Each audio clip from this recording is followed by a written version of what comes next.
Ayon kay Attorney Kapunan, walang kredibilidad si alias Totoy para gawing state witness. May mga dati na rin daw kaso ng sexual harassment at 3 counts ng murder si alias Totoy pero nakapagpiyansa lang kaya nakalaya.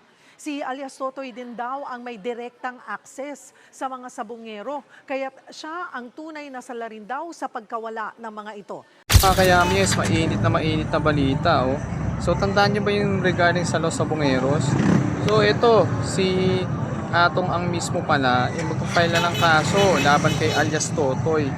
Kasi allegedly, ini-extortan pala ng pera nito si Atong ang ni alias Totoy. Tapos, papile na pa siya ng kaso regarding sa attempted homicide at attempted robbery, no? So ayun na nga, no, sinabi rin dito ni Attorney Kapunan na wala raw integridad na maging state witness itong si alias Totoy dahil nga sa mga ginawa nito, at dati na rin pala siyang nakulong at nakalaya. Panoorin ninyo yung clip video na nanggaling ito sa TV5 mismo, sa una sa lahat. Watch this video. Cheryl, ano ba ang isasampang reklamo ni Atong Ang laban kay alias Totoy?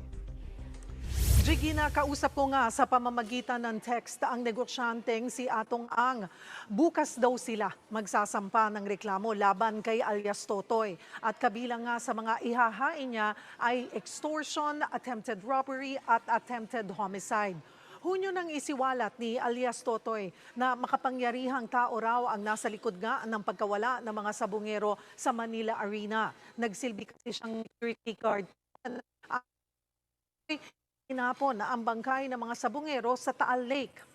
Jiggy, nakausap ko kanina si Attorney Lorna Kapunan. Siya ang tatayong abogado ni Atong Ang. Ayon kay Attorney Lorna Kapunan, sinubukan ni alias Totoy daw na mangikil ng 300 million pesos Atong Ang para hindi na ito kaso. Ari ang pahayag ni Attorney Kapunan.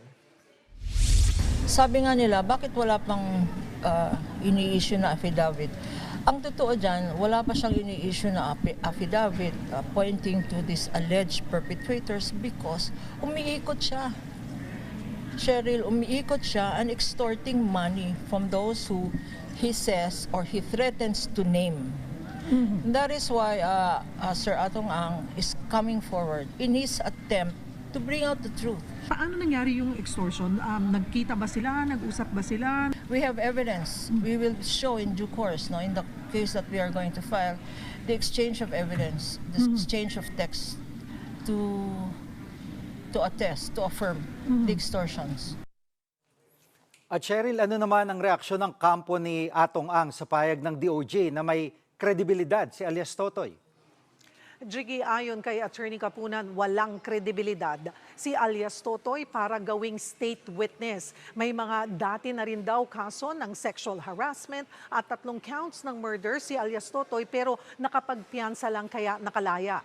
Si alias Totoy din daw ang may direktang access sa mga sabungero, kaya siya ang tunay na salarin daw sa pagkawala ng mga ito.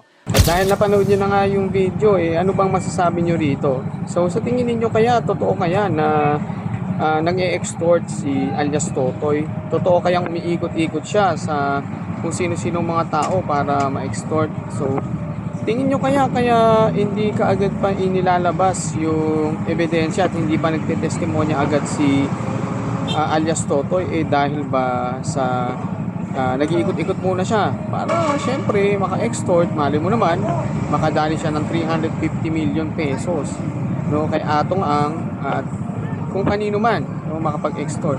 So ano sa tingin ninyo? Comment kayo dyan sa ibaba at pag-usapan natin yan.